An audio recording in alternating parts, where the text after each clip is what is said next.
परम प्रेममय जुगपुरुषोत्तम श्री श्री ठाकुर अनुकूल चंद्रेर आतुल चरणे जानाई आमार शतकोटी प्रणाम। जय गुरु सकल इष्टप्राण दादा मायेरा, भालो थाकते चाइले आमादेर प्रति प्रत्येककेई এই ছটি কর্ম কিন্তু ত্যাগ করতে হবে। ভালো যদি থাকতে চান তাহলে এই ছটি জিনিস কিন্তু আজই ত্যাগ করবেন। এই ছটি জিনিস যিনি পুরোপুরি ভাবে ত্যাগ করতে পেরেছেন তিনি কিন্তু জীবনে সবথেকে বেশি সুখী হয়েছেন, তিনি শান্তি লাভ করেছেন, তিনি ভগবানকে লাভ করতে পেরেছেন।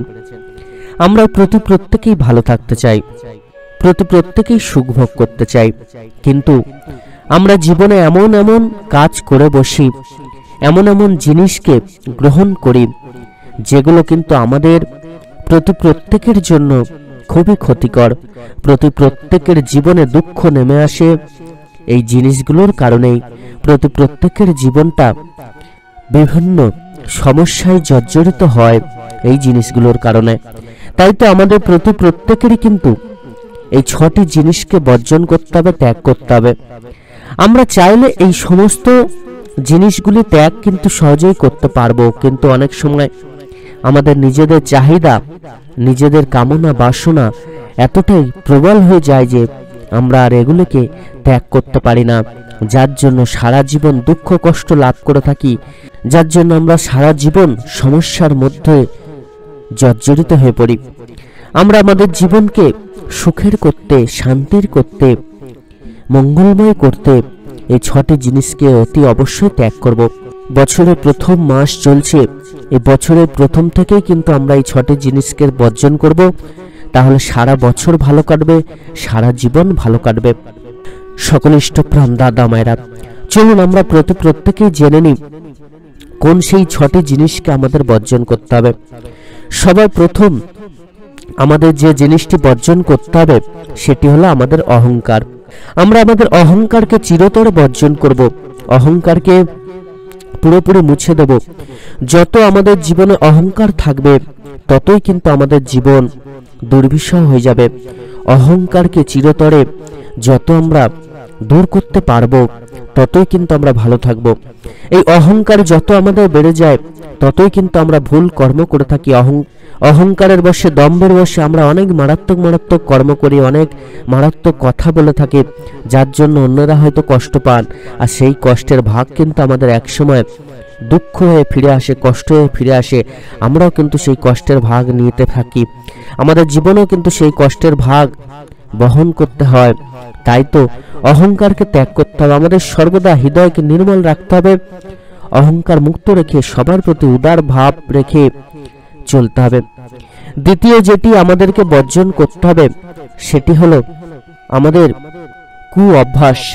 আমাদের অভ্যাসগুলি যেগুলো আমাদের জীবনের জন্য ক্ষতিকর, সেই অভ্যাসগুলিকে বর্জন করতে হবে। যেমন দেরি করে ঘুম থেকে ওঠা, অনেক এমন কু অভ্যাস রয়েছে যেগুলো আমাদের জীবনের জন্য খুবই ক্ষতিকর, সেই জিনিসগুলোকে কিন্তু আমাদের বর্জন অতি অবশ্যই করতে হবে। আর এই কু অভ্যাসগুলো আপনারা প্রত্যেকেই জানেন, অবগত আপনারা যে কোনগুলো আপনাদের জীবনের জন্য ক্ষতিকর। সেই কু অভ্যাসগুলিকে কিন্তু আজই বর্জন করবেন। যেগুলো আপনার মনে হবে এই অভ্যাসটা আমার জন্য পারফেক্ট নয়, এই অভ্যাসটা করা উচিত নয়, সেই অভ্যাসটাকেই কিন্তু বর্জন করুন। যেমন অনেক কু অভ্যাস আমাদের রয়েছে, সেগুলি হলো অনেকে দেখবেন দেরি করে ঘুম থেকে ওঠেন। এই দেরি করে যত ঘুম থেকে উঠবেন তত কিন্তু আমাদের শরীর খারাপ হবে। এই দেরি করে ঘুম থেকে ওঠা, দেরি করে স্নান করা, দেরি করে খাবার গ্রহণ করা, খালি পেটে অনেকক্ষণ থাকা, এগুলি শারীরিক কু অভ্যাস। আবার আরো অনেক কু অভ্যাস রয়েছে, চরিত্রগত কু অভ্যাস, সেগুলো আপনারা নিজেরাই অবগত, সেই জিনিসগুলোকে কিন্তু বর্জন করবেন।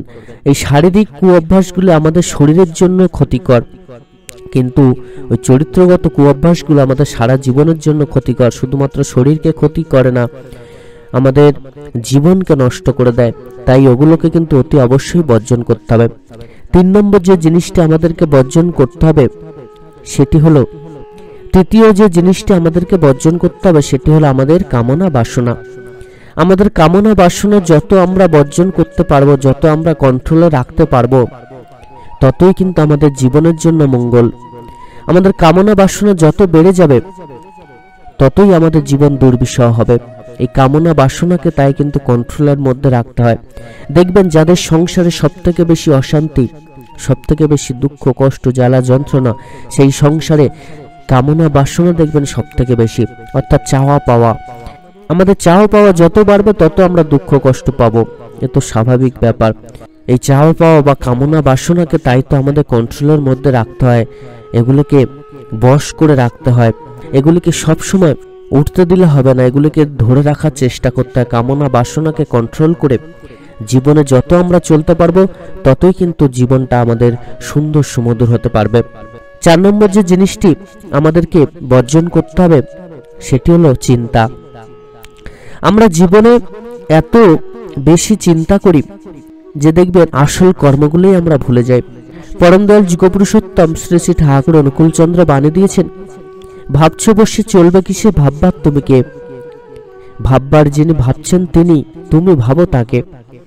আমরা শুধুমাত্র তাঁকে নিয়ে ভাবতে থাকবো, তাঁর কথা তাঁর আদেশ নির্দেশ মেনে চলার চেষ্টা করব, তাহলে কিন্তু সমস্ত কিছু লাভ হয়ে যায়।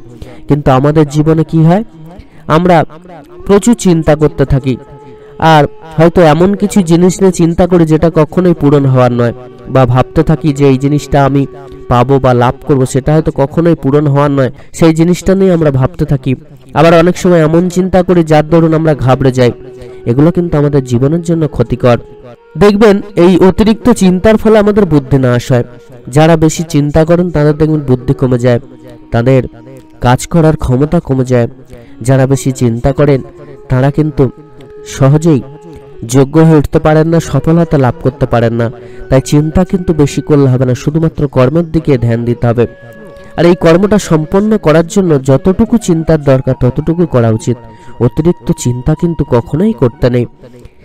আমরা শুধুমাত্র পরম দয়ালের কথা ভাববো, পরম দয়ালের কথা চিন্তা করব, তাহলেই কিন্তু আমাদের জীবনের সমস্ত কিছু লাভ হবে। আরো একটি জিনিস যেটি বর্জন করতেই হবে সেটি হলো অবহেলা করা। জীবনে এই নেগলিজেন্সি ভাবে চলা বা অবহেলা করা, কোনো কর্মকে ছোট ভাবা, কোনো কর্মকে ঠিকভাবে কেয়ার না করা, এটা কিন্তু আমাদের জীবনটাকে সঠিকভাবে গড়ে তুলতে পারে না। কোনো কর্মই আমরা অবহেলা করব না, কোনো কর্মকেই আমরা ছোট ভাববো না, কোনো কর্মকেই আমরা নেগলিজেন্সি ভাবে নেব না। এই অবহেলাকে যত আমরা জীবন থেকে দূর করতে পারবো ততই কিন্তু আমাদের জীবনের সফলতা লাভ হবে। প্রত্যেকটা কর্মকে সময় মেনে, নির্দিষ্ট নিয়ম মেনে পালন করার চেষ্টা করব। এই যে পরম দয়াল প্রত্যেকটা কর্মকে নির্দিষ্ট নিয়ম মেনে, নির্দিষ্ট সময় মেনে আমরা পালন করব। এই যে পরম দয়াল আমাদেরকে বিভিন্ন কর্ম করার বিধান দিয়েছেন, নির্দিষ্ট সময়ও তিনি দিয়ে দিয়েছেন। সেই নির্দিষ্ট সময় মেনে সেই নির্দিষ্ট কর্ম যদি আমরা না পালন করি, আমরা যদি সেটাকে সঠিকভাবে মেনে না চলি, তাহলে কিন্তু সেই কর্মের ফল আমরা লাভ করতে পারবো না। ঠিক তেমনভাবেই আমাদের জীবনে যত রকম কর্ম আছে সমস্ত কিছুই যদি আমরা অবহেলা না করে সঠিকভাবে পালন করি, তাহলে কিন্তু যথাযথভাবে সেই কর্মের ফল আমরা লাভ করতে পারবো, না হলে কিন্তু সেই কর্মের ফল আমরা লাভ করতে পারবো না। সকল ইষ্টপ্রাণ দাদা মায়েরা, এই জিনিসগুলি কিন্তু অতি অবশ্যই আপনারা ত্যাগ করুন। বছরের শুরু থেকেই ত্যাগ করবেন, দেখবেন সারা বছর ভালো থাকতে পারবেন। আপনারা চেষ্টা করলেই কিন্তু পারবেন। আর যারা পরম দয়ালের সন্তান, যারা পরম পিতার আশীর্বাদে নিজেদের জীবনকে এগিয়ে নিয়ে চলছেন, তারা তো অতি অবশ্যই পারবেন। কেননা তারা জানেন কিভাবে মানুষ হয়ে উঠতে হয়, তারা জানেন কিভাবে পরম দয়ালের সন্তান হয়ে উঠতে হয়, তারা জানেন কিভাবে জীবনটাকে সুখময় করতে হয়, সুন্দর করতে হয়, সুমধুর করতে হয়। প্রত্যেকেই পরম দয়ালের আদেশ নির্দেশ মেনে চলার চেষ্টা করুন। সকলে খুব ভালো থাকবেন। পরম দয়াল আপনাদের প্রত্যেকের মঙ্গল করুন। জয় গুরু, বন্দে পুরুষোত্তমম।